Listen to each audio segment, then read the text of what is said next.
Hey, salut à tous! On se retrouve aujourd'hui pour une nouvelle vidéo moto les amis. Et on va essayer une nouvelle machine. Pour moi une première, je n'ai jamais conduit ce véhicule. Et là vous allez voir, on est sur du gros custom. Et cette moto, c'est cette magnifique BMW R18 classique. 18 pour sa cylindrée, un 1800 cm3. Alors là, niveau gabarit pour ce genre de custom, on est clairement, moi je dirais du custom à l'américaine, parce que c'est vraiment énorme, ne serait-ce pour rouler chez nous. Moi je trouve ça vraiment monstrueux, je sais pas si on se rend compte de l'avant, la taille des cylindres et tout, mais c'est juste un monstre les amis. Ça sent la virilité à 200%. Alors au premier abord, ce qui saute aux yeux, ce qui n'est pas forcément le plus esthétique, mais c'est ce grand pare-brise qui est forcément très agréable pour rouler, c'est pour ça qu'il est là. J'ai eu la chance d'en voir une version, quand j'ai récupéré celle-là, une version custom, avec une petite bulle un peu type néo-rétro. Tout de suite, ça donne un autre style qui lui allait aussi très très bien. On a aussi ici sur l'avant ces feux additionnels là, qui viennent compléter avec les clignotants sur ce support, qui viennent compléter comme ça la face avant. Autre élément aussi qui tape à l'œil, c'est ces valises qui sont ici. Alors qui sont fixés, alors sur ma version ici, sauf erreur de ma part, mais c'est pas démontable, d'accord, c'est fixé. Par contre l'intérieur de la housse est déclipsable, d'accord, et vous avez deux poignées, ce qui vous permet en fait d'emmener l'intérieur comme un simple cabas, d'accord. Mais après pour ce qui est de la fixation ici, là pour moi c'est pas amovible, et ce sont des sacoches qui font en gros 15-16 litres chacune.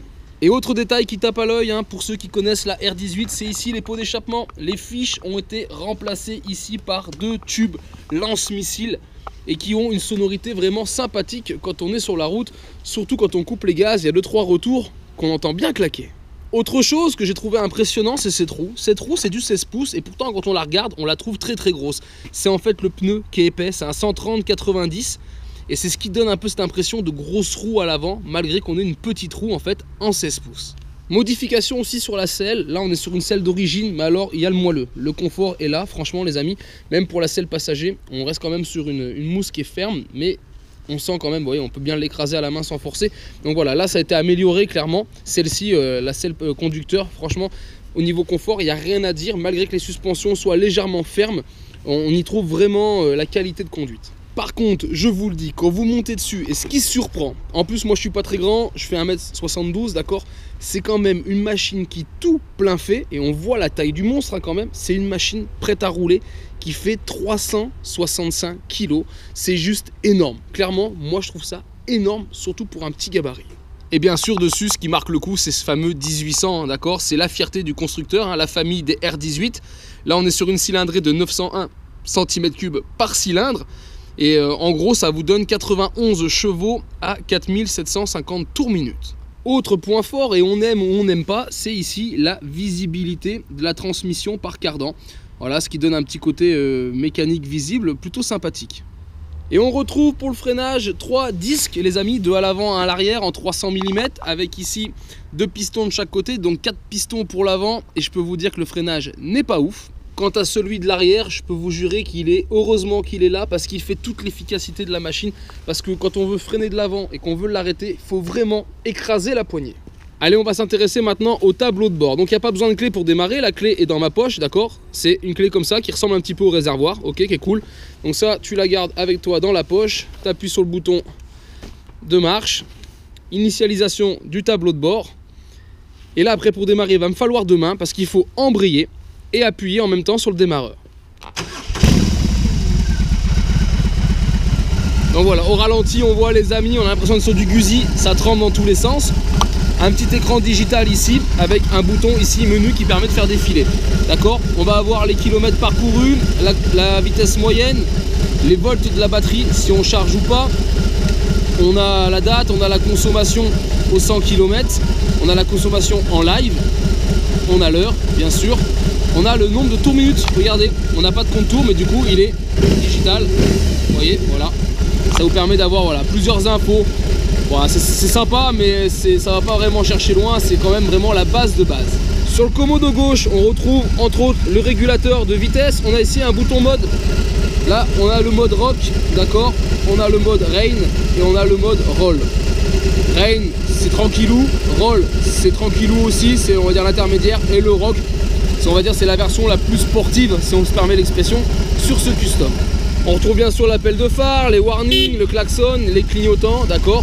Et sur le commodo droit, on a les poignées chauffantes, Et donc le démarrage ou l'arrêt, et pareil là le bouton veille. Regardez, si on veut arrêter la machine, tout simplement on appuie là-dessus, hop là, et du coup voilà, elle s'arrête. Ce qui est bon à savoir aussi, c'est que l'anti-patinage ASC est de série, ainsi que le contrôleur de couple moteur MSR. Et grâce au petit bouton ici, vous pouvez aussi rentrer dans le menu. On va pas modifier les réglages, mais il y a quand même un choix qui est assez vaste. On peut mettre en place l'éclairage en courbe intégré avec le phare principal, ce qui est plutôt pas mal. On a l'aide du démarrage en côte, le système de marche arrière, les poignées chauffantes que je vous parlais ou le démarrage chanclé comme j'ai effectué. Donc voilà les amis, pour ce qui est de la présentation de cette R18, c'est clairement un monstre à l'américaine. Ça serait fait pour avaler de la route, franchement, vraiment avaler de la route. Moi je vais aller faire un essai en ville, parce que clairement une moto souvent on l'utilise pour le loisir à l'extérieur, mais si on s'en sert tous les jours comme moi, on l'utilise aussi en ville. Donc on va aller faire un petit test en ville et voir un petit peu mon ressenti en direct. Elle s'initialise, d'accord, et après on embraye et on met un coup de démarrage et voilà. Et vous allez voir un truc qui est assez ouf les amis. Quand j'accélère, vous allez voir, elle tombe du côté gauche. Regardez bien, je touche rien, je mets que des coups de gaz. Vous avez vu comme elle part? C'est impressionnant. Elle a tendance à dériver sur la gauche. Et je vous avoue, c'est assez surprenant au début. Mais bon, finalement, on s'y fait. Donc allez, on est parti pour un petit test en ville. Tranquillou.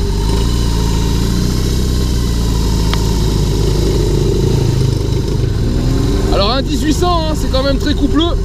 Faut le savoir. Donc vous voyez, même là, à 20-30 km/h, je suis en seconde. Ça broute pas, hein, on est tout au couple. Mais c'est aussi une machine qu'on pourra pousser après et on le verra un petit peu plus tard dans cet essai.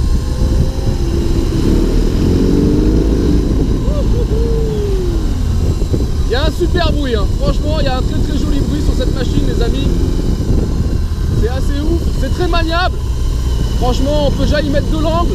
J'ai encore pas trouvé les limites de la machine au niveau du pot. Et donc là, comme vous le voyez, on est sur de la petite route, d'accord, dans des quartiers résidentiels.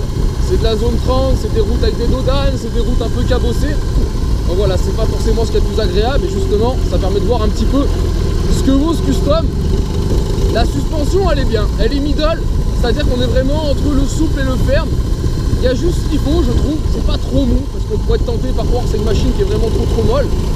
Et au final, non, elle se comporte plutôt bien. La maniabilité grand guidon, très maniable, sans souci, hein. Il n'y a aucun problème. La prise en main est pas mal. Moi je vous rappelle, je fais 1m70 et clairement là, si je voudrais voir après mes jambes, je suis un peu limite en termes de jambes. Les cale-pieds pour moi ils sont trop européens, trop sur le genou. Il faudrait qu'ils soient soit en arrière, ce serait pas très confortable, mais ce qui serait bien c'est qu'ils soient un petit peu plus en avant, mais on aurait les pieds sous les cylindres. Parce que là on est vraiment entre les deux.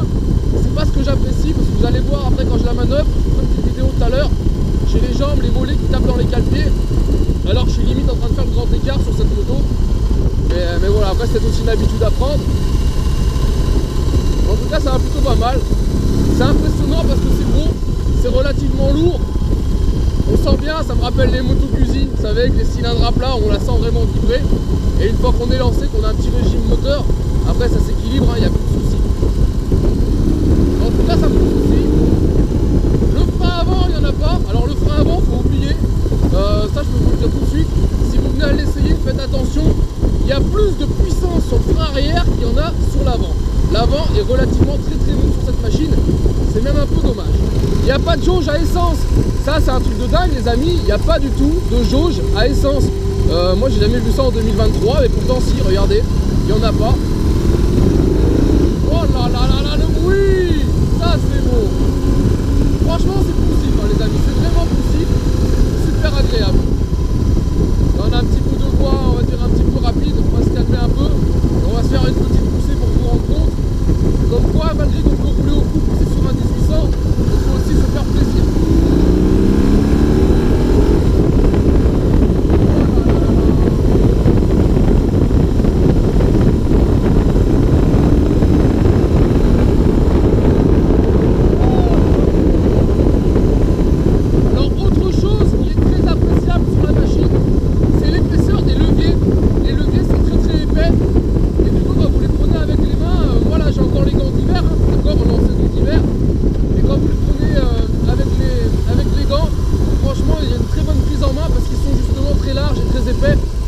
C'est vraiment très agréable sur cette machine. très coupleux, regardez, on est en seconde à 20, 30, ça relance, c'est impressionnant. Le pare-brise protège bien, je suis pas très grand, mais moi l'air me passe juste au-dessus, ça c'est super agréable. Le compteur est lisible, il n'y a pas de souci. Je sais pas s'il est rétro-éclairé, c'est-à-dire qu'en pleine nuit, je sais pas du tout si on peut voir les aiguilles ou si on a que l'indication digitale. Allez les amis, je viens de m'arrêter et je vais vous faire voir ce dont je vous parlais en termes de taille. Regardez ça, la largeur on se rend pas compte, c'est juste énorme. Moi j'ai les jambes ici et quand vous voulez manœuvrer, voilà, j'ai pas des grandes jambes, j'ai les jambes très écartées du coup pour pouvoir manœuvrer, avancer ou reculer la moto, même pour aller chercher la béquille. Regardez, jambes tendues, je touche à peine la béquille, il faut vraiment que je m'avance à fond, que j'aille la chercher très très loin et je fais qu'1m72 hein. Donc c'est plutôt compliqué quand même, c'est quand même fait pour des grands gabarits et vous voyez, j'accroche dans les cale-pieds, donc ça c'est juste un peu chiant. Moi je trouve que les cale-pieds devraient être un petit peu plus sur l'avant parce que là ils sont mal positionnés, ça ce n'est que mon avis. Ici la trappe à essence les amis avec hop la clé qui vient se cacher là. Il y a du jeu, hein, ça c'est normal, vous voyez, ça bouge comme ça, c'est normal, je trouve ça un peu dommage. Sinon après voilà, vous vissez, vous dévissez. Bon, sinon, ouais, le fait que ça bouge comme ça, c'est pas ouf de chez ouf. Alors si je devais résumer cet essai, très bonne machine, d'accord. On est sur du custom, ce qui me change complètement de mes habitudes. Moi j'ai beaucoup de trail et de sportive, en custom j'avais rien de comparable. Donc là clairement c'est vraiment sympa de pouvoir tester ça. Alors voilà, pour se faufiler dans les fils, c'est pas évident parce que c'est large, par contre ça impose le respect, hein. Je vous le dis, c'est un monstre et je peux vous dire vraiment que ça impose le respect, que les gens se poussent un peu comme si tu roulais avec un camion quoi. Voilà, prise en main très bonne, il m'a fallu plus de temps qu'un trail ou autre, hein. Il m'a fallu une bonne heure, 1h30 pour m'acclimater et vraiment avoir une sensation bien sympathique, pouvoir commencer à envoyer un peu, parce que c'est pas facile à appréhender quand même, hein. Moi je suis habitué à des motos qui font entre 200 et 250 kg, là on en a plus de 300, voilà, on n'est pas du tout sur le même délire, mais voilà, ça se fait super bien.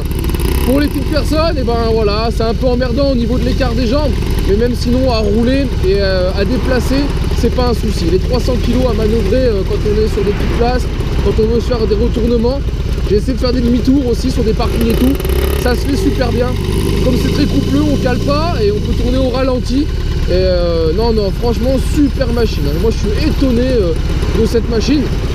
J'aurais pas cru un jour conduire un custom de ce style et avoir des sensations comme ça. Je suis toujours épaté du fait que ça tremble. Et dès qu'on met un coup de gaz, elle dandine. Ça me fait halluciner. C'est fou la puissance dans les cylindres. Et après en consommation, je peux pas trop vous dire. J'ai pas regardé. Le fait qu'il n'y ait pas de jauge, ça permet pas trop d'avoir une information. Mais au final, écoutez, on s'habitue à pas surveiller ça, on roule. Puis je pense qu'après il va y avoir un voyant réserve. J'arrive pas à voir sur le cadran, il n'est pas rétro-éclairé s'il y a le voyant réserve, mais je pense qu'il y a un voyant réserve. Et puis vous faites le plein à ce moment-là, et puis quand tu as l'habitude, après tu sais que tu fais 200 ou 300 bornes. Mais franchement, non, un régal. Si vous avez l'occasion, franchement, testez-la, hein, les fans de custom. Là, c'est un custom pour faire de la route, hein. D'habitude, vous prenez une Harley Davidson, vous avez un réservoir, vous faites 150 litres. Après, les réservoirs, c'est en option. Là, on a l'air d'avoir un sacré réservoir, un très gros bébé. Et clairement, le mec qui veut faire de la route est tranquille, bien posé comme dans un salon. Et bah, il peut seulement y aller sans souci. Ah là là, voilà pourquoi j'aime pas les villes un peu grandes. Tu tombes toujours dans les bouchons selon les heures. Alors là, je vous avouerai qu'il est 17 h, donc on est en plein dans les horaires. Voilà, pour une grande ville, c'est tout ce qui est fait normal. Moi, je suis pas habitué, hein, je viens de la montagne. Je suis jamais emmerdé sur les routes. Et bon, voilà, j'arrive à me faufiler.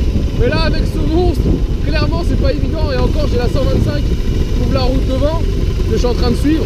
Mais je vais pas pouvoir passer partout, ça va être compliqué. Et après, voilà, l'avantage, c'est que les gens, vraiment, ils me voient dans le rétro. Là, faut savoir, j'ai quand même récupéré cette machine à 9 h du matin, il est 17 h. Donc vous voyez, c'est pas un essai de 5 minutes. J'ai vraiment passé la journée à rouler avec, à me faire plaisir. Et donc voilà, c'est pour ça que je peux vous en faire un petit retour plus que correct, cohérent. Parce qu'en 20 minutes, j'aurais vraiment pas eu le temps de voir quoi que ce soit. Donc là, je remercie encore BMW, hein, là, qui me prête la moto pour la journée. Et voilà, c'est pas la première fois, donc je viens pas tous les jours non plus demander. Mais à chaque fois que je demande un véhicule, je l'ai, il n'y a pas de souci. Donc bah, franchement, je les remercie du fond du cœur. Parce que ça me permet d'essayer et de faire quelques vidéos retour sur ce genre de machine. Et voilà les amis, retour à la concession. C'est les dernières images que je vous ferai sur la R18, ce 1800 cm3 BMW Custom. Franchement, du régal. Ce que je fais, c'est que je la ramène et après je vous fais voir le modèle vert customisé. Vous allez voir, c'est une tuerie. Et voilà, je vous l'avais promis les amis, regardez le modèle R18 ici là, tout en vert avec la bulle un peu rétro et tout. Voilà, lui il a clairement de la gueule. Dans cette coloris, c'est un truc, c'est la first edition et franchement il est juste magnifique. Voilà, ça clairement c'est la machine que j'aurais aimé cruiser aujourd'hui pour me promener, parce que là il y a clairement du gros délire. Puis ça pète quoi, ces couleurs franchement, donc voilà. En tout cas, vraiment bien content de cet essai. Allez les amis, j'espère vraiment que cette vidéo essai du custom R18 vous a plu. Si c'est le cas, bien sûr, je vous invite à partager et liker la vidéo. Je vous dis donc à très bientôt sur ma chaîne Adieu le Bobet pour d'autres vidéos. Et en attendant les amis, ciao ciao.